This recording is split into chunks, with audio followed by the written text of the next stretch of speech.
ഇന്ന് അത്യാവശ്യം നല്ല മഴയുണ്ട്.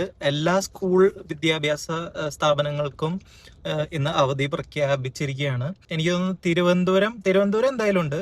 പിന്നെ കൊല്ലമാണെന്ന് തോന്നുന്നു. കൊല്ലം ജില്ല ഒഴികെ ബാക്കി എല്ലാ ജില്ലകൾക്കും സ്കൂളുകൾക്ക് എല്ലാവർക്കും അവധിയാണ്. പിന്നെ ഓഫീസിലൊക്കെ പോകുന്നവര് ശ്രദ്ധിക്കുക. സംഭവം നിസ്സാരമായിട്ട് തോന്നും, പക്ഷെ ഇത് ഭയങ്കര ഇമ്പോർട്ടന്റ് ആണ്. ഓരോ മഴക്കാലത്തും നമ്മളുടെ കാറിൽ പോകുന്നവരാണെങ്കിൽ വൈപ്പർ ബ്ലേഡ്സ് മാറ്റുക. കാരണം എന്താണെന്ന് വെച്ച് കഴിഞ്ഞാൽ ഈ വൈപ്പർ ബ്ലേഡ്സ് ഈ സമ്മർ സീസണിൽ നല്ല വെയിലടിച്ച് അത് കേടായി പോകും.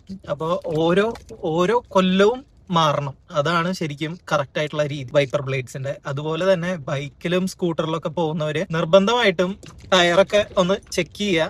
അപ്പോൾ ടയറിൽ ഗ്രിപ്പ് ഒന്നും ഇല്ലെങ്കിൽ വെറും 1200 1500 രൂപ റേഞ്ചേ ഉണ്ടാവുള്ളൂ ടയറിനൊക്കെ. അപ്പൊ ഗ്രിപ്പ് ഒന്നും ഇല്ലെങ്കിൽ ആ ഗ്രിപ്പ് ഒന്നും ഇല്ലാത്ത ടയർ വെച്ച് പോവാതിരിക്കുക. സാമ്പത്തികമായിട്ട് ബുദ്ധിമുട്ടാണെങ്കിൽ നിങ്ങൾ ബാക്ക് ടയറെങ്കിലും ഒന്ന് മാറ്റാനായിട്ട് ശ്രദ്ധിക്കുക. ചെറിയൊരു പൈസ ലാഭത്തിന് വേണ്ടി വൈപ്പറും ടയറൊന്നും മാറാതിരിക്കുന്ന പിള്ളേർക്ക് അമ്മമാരും അപ്പന്മാരൊക്കെ അയച്ചു കൊടുക്കുക ഈ റീല്. അത് അവരെ കൊണ്ട് പെട്ടെന്ന് തന്നെ മാറ്റിക്കുക. കാരണം എന്താണെന്ന് വെച്ച് കഴിഞ്ഞിട്ടുണ്ടെങ്കിൽ നമ്മൾ ഈ ചെറിയ പൈസക്ക് വേണ്ടിയായിരിക്കും വൻ അപകടം ഉണ്ടായി വലിയ ചെലവുകളിലേക്ക് പോകുന്നത്. അതുകൊണ്ട് എന്തായാലും ഈ ചെറിയ പൈസ ലാഭം നോക്കരുത്. നിങ്ങൾ സേഫ് ആയിട്ടിരിക്കുക.